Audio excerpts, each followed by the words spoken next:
Boa noite. O ministro dos Portos esteve hoje na região. A visita começou com uma reunião de trabalho em Guarujá. O encontro com o ministro Edinho Araújo foi por volta das 11 horas da manhã. Participaram representantes municipais e empresários do Porto e Retroporto da Margem Esquerda, que fica no Guarujá. A imprensa não pôde acompanhar a reunião. Só alguns minutos foram liberados para fazer imagens. A pauta foi como melhorar o acesso e a infraestrutura portuária. Que é a fase 2 da perimetral, a necessidade da gente concluir as questões dos estudos para o estacionamento de caminhões aos caminhoneiros da cidade. Além disso, nós tratamos da passagem do acesso hídrico ao SING para viabilização de toda aquela região, de todo o complexo naval industrial, é algo que estamos fazendo com a CEP e com a CODESP. Nossas equipes técnicas, tanto da CEP quanto do Ministério, tanto do Tribunal de Contas da União, estão analisando. Nós faremos no segundo semestre a licitação. Estamos apenas aguardando agora, espero que esse trâmite e esse entendimento com o TCU seja o mais rapidamente possível. Outro ponto da reunião foi a desocupação de áreas como Prainha e Conceiçãozinha. 2.000 famílias devem sair desses locais. Elas estão contempladas no PAC 1, nós estamos com 1.200 moradias sendo construídas.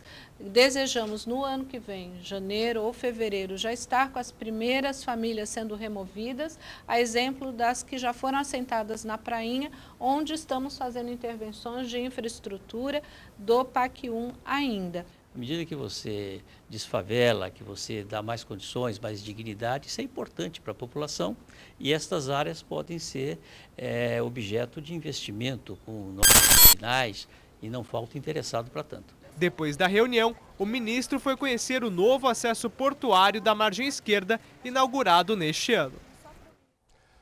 O Tribunal de Justiça de São Paulo cassou hoje a liminar que suspendia os trabalhos que investiga as irregularidades na compra dos itens de merenda escolar em Guarujá. Em 2014, Elizabeth Barbosa, ex-presidente do Conselho de Alimentação Escolar, apontou uma série de irregularidades no contrato de merenda para unidades de ensino do município. As investigações identificaram compras a preços bem acima dos praticados no mercado. Em nota, a Advocacia Geral do município informou que ainda não foi notificada oficialmente sobre a decisão e destaca que este processo não diz respeito à Prefeitura. A Polícia Federal descobriu hoje um esquema de importação ilegal no Porto de Santos. As investigações começaram após uma suspeita de irregularidade em algumas bagagens vindas dos Estados Unidos. Ao abordar um caminhoneiro que levava os produtos para São Paulo, foram encontrados eletrodomésticos e adegas de vinho, cujos valores individuais podem chegar a R$90 mil. Os produtos iriam para moradores de alto poder aquisitivo da capital. O motorista e o despachante da mercadoria foram presos. Melhorar a segurança por meio de câmeras de monitoramento. Esse é o objetivo de um projeto que já foi aprovado na Câmara de Santos. Há quase um ano, o mundo presenciou a queda de um avião em Santos. Nele estavam o presidenciável Eduardo Campos e toda a sua comitiva. No fim do ano passado, câmeras de monitoramento flagraram o assassinato do delegado Gilvan Marcílio de Freitas Júnior, de 46 anos. Nos dois casos, câmeras de monitoramento instaladas nos prédios ajudaram a desvendar o que realmente aconteceu.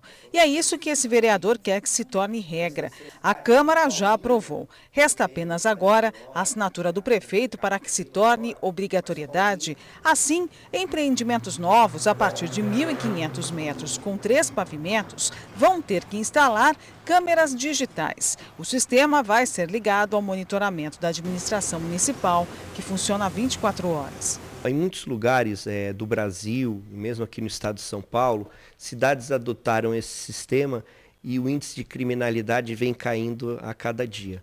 Então eu acho que com esse projeto, sendo sancionado pelo seu prefeito, vai fazer com que as cidades tenham mais segurança. O vereador explica que, caso seja aceita pela prefeitura, a lei só irá valer para as novas construções, sejam elas residenciais ou comerciais. O munícipe pode ter um custo a mais com isso? Não, eu acredito que não. Acredito não, eu tenho certeza que não.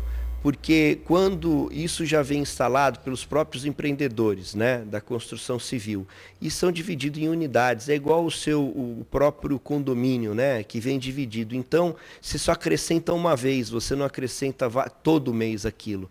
Então, com isso, eu acho que a chance de nós podermos aí ter a segurança e não cair sobre o munícipe da cidade. Cerca de 1.200 concessionárias em todo o país e 20 aqui da Baixada Santista participam da 8ª edição do Salão Alto Caixa, promovido pela Caixa Econômica Federal.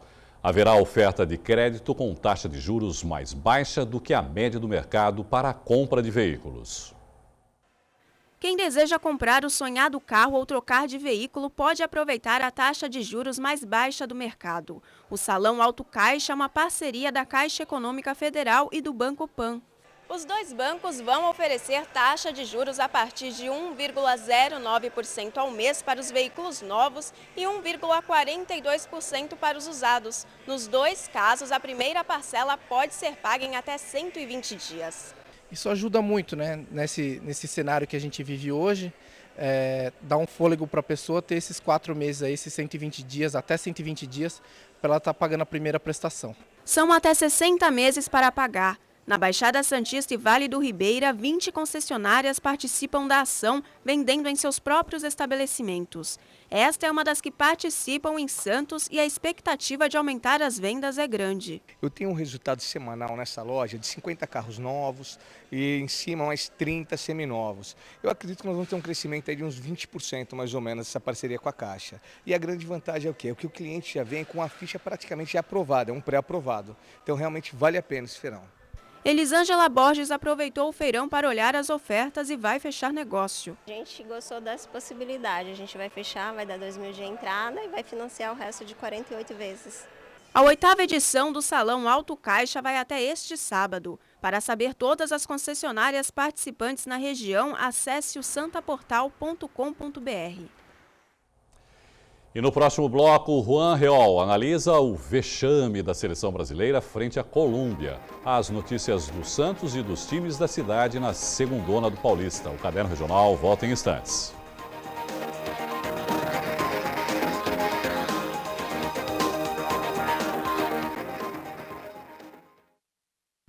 Futebol. O Brasil perdeu de 1-0 para a Colômbia na Copa América. O Juan Reol já está aqui conosco para falar e tem muito o que falar sobre esse assunto da seleção brasileira. Mas antes vamos assistir o gol da seleção colombiana. O único gol da partida saiu aos 35 minutos do primeiro tempo. Quadrado cobra a falta da direita, a marcação brasileira não consegue afastar o perigo e na sobra Murillo marca.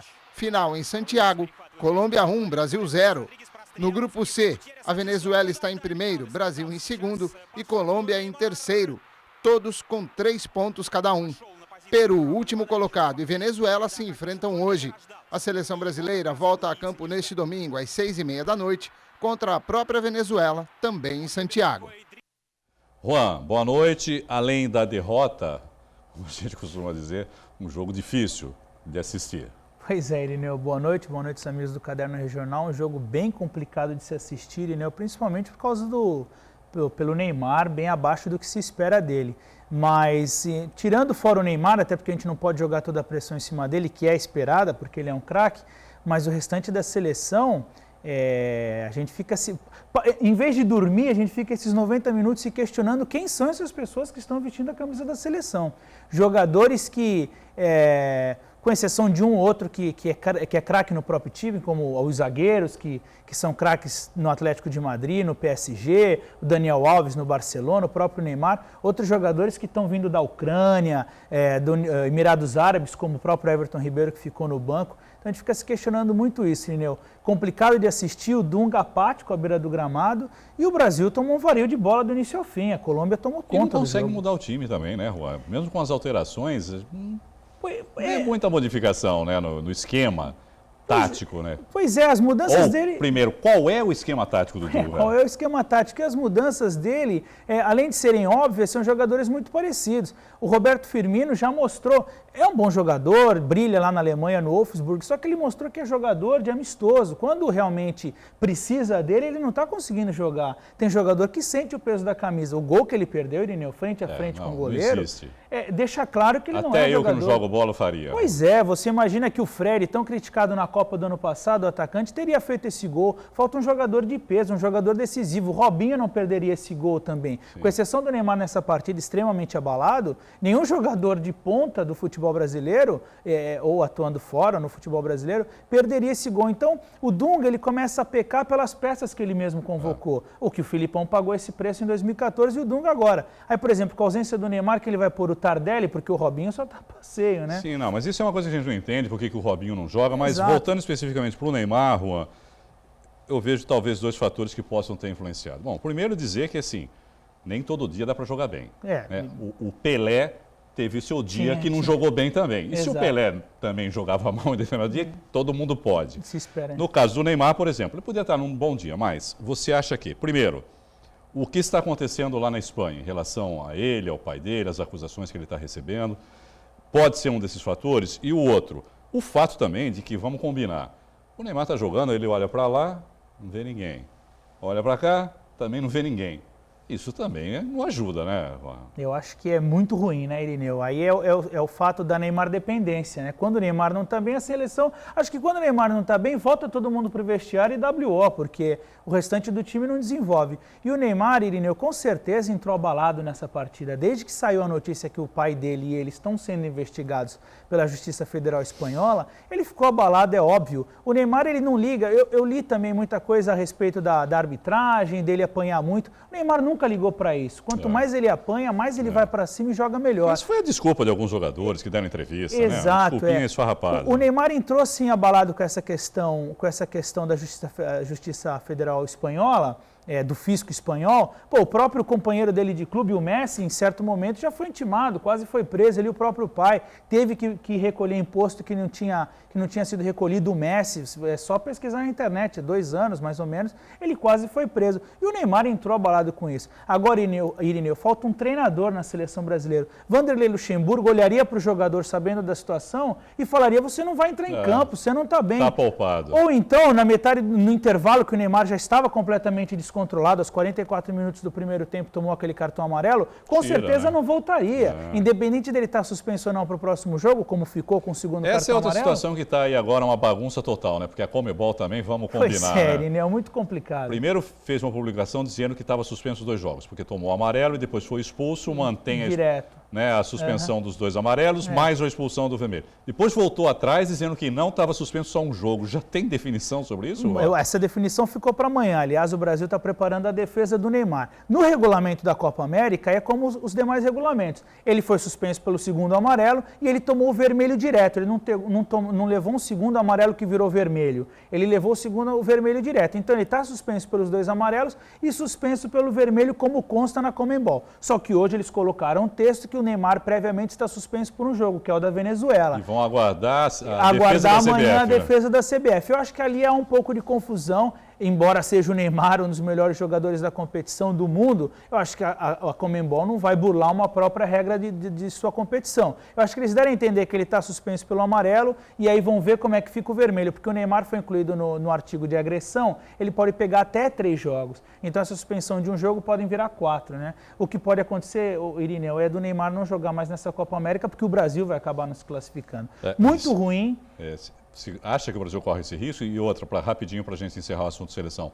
Tem jeito? Acho que é a pergunta que todo torcedor brasileiro está fazendo agora, né, Juan? Tem jeito? O Dunga vai dar jeito nessa seleção? O Dunga consegue motivar os jogadores e mesmo ali os pernas de pau acabam se encontrando e como foi a vitória contra o Peru aos 47 pode acontecer. Interessante para a seleção brasileira é que a Venezuela perca hoje contra o Peru e fiquem todos os times com 3 pontos para que decidam na última fase. E assim, quem vencer o último jogo tem totais condições. Se a Venezuela for a 6 pontos e o Brasil tropeçar contra a própria Venezuela e de repente Colômbia ou Peru chegar a 6 pontos, fica mais complicado. Porque né? o Brasil não joga contra a Venezuela, Juan. Porque o Neymar é Brasil, então não tem. Exatamente. Então o Brasil não entra para a Venezuela. Imagina, a gente espera que entre pelo menos o Robinho, porque o Santos está sendo prejudicado. Olha, Nil, chegou num ponto, e conversando com diversas pessoas, a seleção brasileira nunca teve tão desprestigiada. Está uma situação muito ruim. Tudo que envolve desde o ano passado da Copa do Mundo, esse ano, esses jogos ruins, o próprio Dunga que retornou contra a vontade da maioria, está muito complicado. Eu acho que era momento mesmo da seleção ser eliminada e que comece a limpeza dentro da CBF, com essa nova CPI do futebol que vai acontecer e que tudo seja esmiuçado e resolvido, porque a seleção nunca esteve tão desprestigiada e agora o maior ídolo do futebol brasileiro, que é o Neymar, também com problemas na justiça, Irineu. Está muito complicado torcer para o Brasil. Acho que o torcedor prefere ficar tranquilo torcendo para o clube dele. Sim. Então que o Elias volte para o Corinthians, que o Robinho volte para o Santos e que a seleção, nesse período de limpeza, não jogue. Por falar nisso, Juan, vamos mudar de assunto então, falar um pouquinho do Santos, que interessa mais, né? Está mais perto da gente aqui, que tem o clássico contra o Corinthians na Vila, justamente não tem o Robinho, né? Porque está lá na seleção, disputando a Copa América, que ainda não jogou, né? Tá a passeio, né? Tá lá, passeando. Tá fazendo pagode no vestiário, provavelmente. É o chefe do pagode. O que dá para esperar desse clássico, Juan? Pois é, Irineu, além do Robinho, o próprio Valência, que foi titular, o Valência que tinha sido convocado entre os 30 jogadores da Colômbia, acabou ficando entre os 23 que disputam a competição, foi titular, acabou se saindo melhor do que o Robinho, que ficou no banco. O Elano, Irineu, ele está negociado, vai para a Índia, né? Índia. Só que só em setembro, só que ele se recupera de uma lesão na panturrilha, então não deve jogar nesse jogo. Acredito que essa lesão vai se estender até a viagem dele para a Índia, não joga mais. O Elano vai, mas o Renatinho ficou, né? O Renato ficou, né? O Renato renovou por mais um ano, ele já tinha no início desse ano renovado até o fim de 2015, agora ele renovou até o fim de 2016, só que o Renato também já está duas partidas como desfalque, se recupera de um inchaço no joelho, ainda é dúvida contra o Corinthians, não sabe se vai jogar. Por outro lado, o Lucas Lima, né, Irineu, que pode estar se despedindo, de qualquer forma está suspenso, né? Ele já não jogaria porque recebeu o terceiro amarelo. Mais, né? Pois é, tem essa negociação com o Porto, o presidente Modesto Roma já liberou para ele lá fazer exames médicos. Já estava acertado, né, Irineu? Todo mundo sabia que ele iria embora. O que se especula é que o Santos vai receber 9 milhões nessa transação, porque tem 10% só. Outros 80% da DOI e 10% de um empresário. O Santos perdeu a chance também de adquirir os direitos econômicos desse jogador e agora vai ficar com a menor fatia, caso mesmo seja concretizada essa venda. Vai ganhar uma porcentagem numa venda do Porto para algum outro clube da Europa, mas aí depende do rendimento do próprio Lucas Lima lá. Mas ele está fora, o Rafael Longini deve ser escalado titular. O que esperar do Santos contra o Corinthians? O Santos vem conseguindo armar jogadas, né, Irineu? Eu espero só que não tome aqueles gols com falhas individuais. Não tem conquistado bons resultados, né, Juan, na verdade, né? Até tem jogado razoavelmente bem. Joga bem para frente e atrás está pecando. Espero que nessa partida contra o Corinthians, que é um arquirrival e tem toda essa motivação de clássico, que o Santos acerte nisso, que Ricardo Oliveira marque gols, porque ele está marcando gols contra os principais times de São Paulo. Então que isso se mantenha, que o Santos vença, porque precisa dessa vitória até para acalmar um pouco. Um mês sem vencer o Santos já. Sábado, Vila Belmiro, 4h30 da tarde. Para terminar o bloco de esportes, vamos falar um pouquinho do Campeonato Paulista da 2ª Divisão também. No sábado, às 3 da tarde, o vice-líder do grupo 3, o Jabaquara, enfrenta o Taboão da Serra em Taboão. E a terceira colocada, a Portuguesa Santista, enfrenta o Diadema no domingo, às 10 da manhã, em Uricumuça. Essas equipes aí estão bem, não é, Juan? O que dá para esperar? Pois é, né, Irina? Até diferente do que a gente viu no ano passado, esse ano tanto o Jabaquara quanto a Portuguesa com boas chances de se manterem bem e se classificarem. Estão ali disputando as primeiras posições, segundo e terceiro. O Jabaquara poderia até ser líder se não tivesse perdido aqueles 3 pontos com aquele jogador mal inscrito. A Portuguesa tem feito os resultados também. Em casa tem vacilado um pouco mais, mas tem ido buscar os resultados fora. Isso é importante, né, Irineu? A gente sempre fala em pontos corridos, em campeonatos longos, o time tem que fazer o resultado em casa e buscar pelo menos o empate fora. A Portuguesa tem feito o contrário.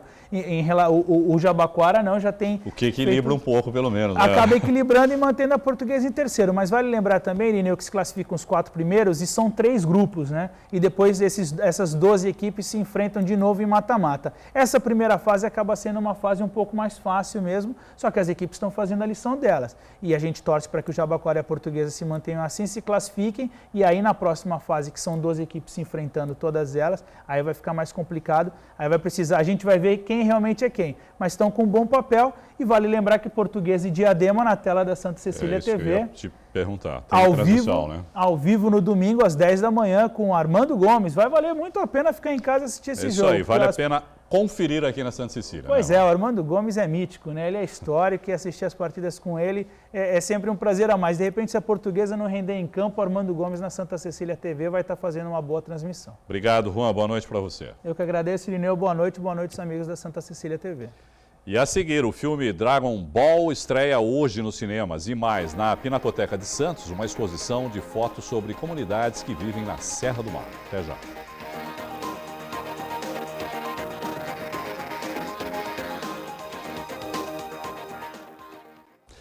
Estreia hoje no Brasil o longa-metragem de animação japonesa Dragon Ball Z, o renascimento de Frieza.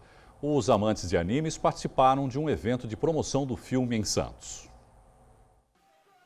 A sala de cinema ficou lotada. A espera era pela estreia do filme Dragon Ball Z, o retorno de Frieza. Uma maneira da gente promover o filme, o Dragon Ball Z, é o renascimento de F. E o F é o Frieza, que é um vilão aí conhecido de quem é fã de Dragon Ball, que está voltando com esse longa-metragem, né? 2 anos atrás já houve um longa do Dragon Ball também, que a gente já fez o primeiro Dragon Ball Day. Santos hoje é considerada a 8ª cidade nerd do Brasil. A gente batalha para que essa colocação suba, né? A gente acha que Santos está num patamar maior e esses eventos vêm para somar e divulgar esse filme, né? Fãs vestidos de personagem da série japonesa também estavam presentes. Um desfile foi organizado. Eu tô de Mr. Satan de Dragon Ball Z. Eu sou muito fã de Dragon Ball, que sempre quis ver o filme do Dragon Ball no cinema e é o meu personagem favorito. É raro ter um filme de anime que venha pro cinema, então quando vem a gente tem que fazer evento para comemorar isso, né? A banda Hyujin fez um show para a plateia com músicas da série. Os músicos são fãs da cultura japonesa. Além de tocar, é muito legal poder assistir com essa galera, poder assistir com todo mundo que gosta também da mesma coisa que a gente. A gente está também ansioso para ver o filme.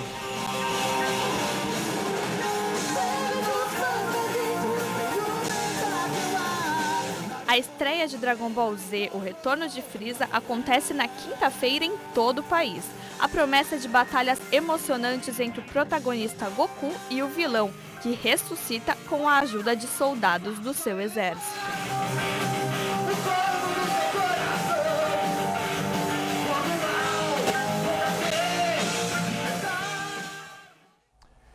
E quem gosta de festa junina não pode perder o tradicional arraial do Arte no Dique. A repórter Tatiana Marques tem os detalhes.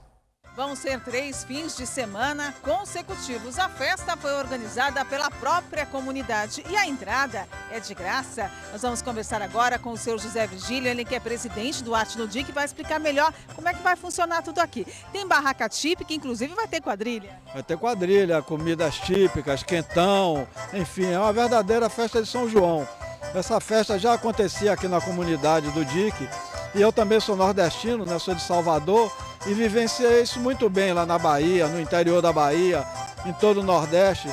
E a gente quer trabalhar isso aí para fazer parte do calendário cultural da cidade e atrair, inclusive, a questão do turismo cultural, que é pouco aplicada aqui em Santos, de atrair pessoas, inclusive de São Paulo, para vir para cá. E a intenção também é resgatar essa tradição nordestina, trazer shows de fora, como o senhor mesmo falou, e inclusive vai ter concurso de rainha. Vai ter conquista de rainha do milho e do rei também, vão ter quadrilhas, vão ter brincadeiras infantis, corrida de saco, essas coisas todas que fazem parte dessa grande festa que é o São João, que é a maior festa cultural do Brasil.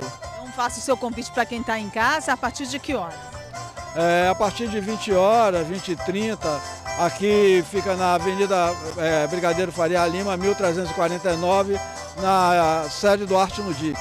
Certo, muito obrigada pelas informações. Tatiana Marques para o Caderno Regional. E daqui a pouco tem a abertura do 4º Jazz Festival no Teatro Coliseu em Santos. O evento começa às 8h30 com o show do patrono do festival, João Donato, acompanhado do grupo Kizumba Latina. O evento vai até domingo e com várias atividades gratuitas. Os ingressos para essa apresentação custam R$20. O Teatro Coliseu fica na Rua Amador Bueno, 237, no Centro Histórico. Os outros locais dos shows você pode conferir no Santa Portal. O retrato do dia a dia dos moradores dos bairros Cota de Cubatão é destaque na exposição Comunidades da Serra do Mar. O trabalho da fotógrafa Renata Castelo Branco levou 2 anos para ser concluído. Ela visitou os bairros Cotas e acompanhou a transferência dos habitantes para os conjuntos habitacionais da cidade.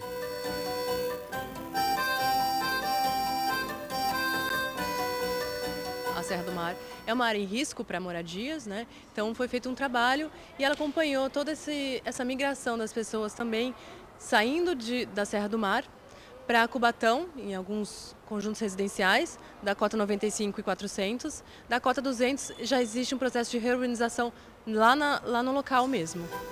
Na exposição é possível ver também fotos da origem dos bairros.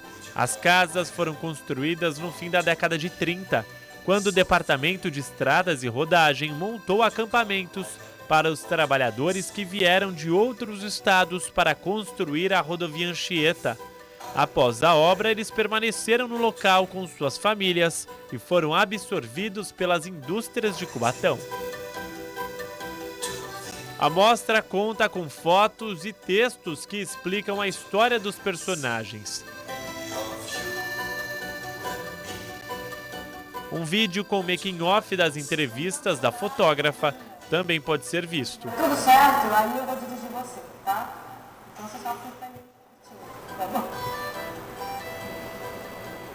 Eu não sabia como que foi feita a imigrantes, essa região para poder ir para São Paulo. Eu sempre vou para São Paulo e tudo, só que eu sempre tive a curiosidade de saber, né, como que as pessoas trabalhavam para poder fazer essas pontes, a ligação entre as vias. A gente pode observar, né, que eles moravam em casas humildes, né? Tinha uma situação econômica, vamos colocar assim, de média para baixa, mas deu para visualizar que eles estão praticamente contentes onde eles estão agora. A gente fica lembrando do passado, ver as dificuldades que eles tiveram também, né? E a evolução que veio acontecendo. Esse não foi o primeiro trabalho que Renata retratou os desconhecidos. A fotógrafa já produziu trabalhos em Heliópolis e Paraisópolis, ambas comunidades em São Paulo. Para ela, entrar na casa das pessoas é o mesmo que conhecer o íntimo, a vida e a alma desses moradores. Mas com certeza a exposição Comunidades da Serra do Mar tem um sentimento especial. Ela morreu em março desse ano, vítima de um câncer na cabeça.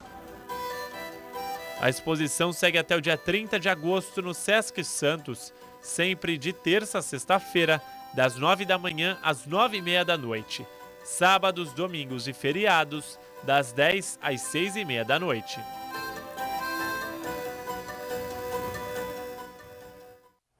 O endereço do Sesc é Rua Conselheiro Ribas, 136, na Aparecida, em Santos.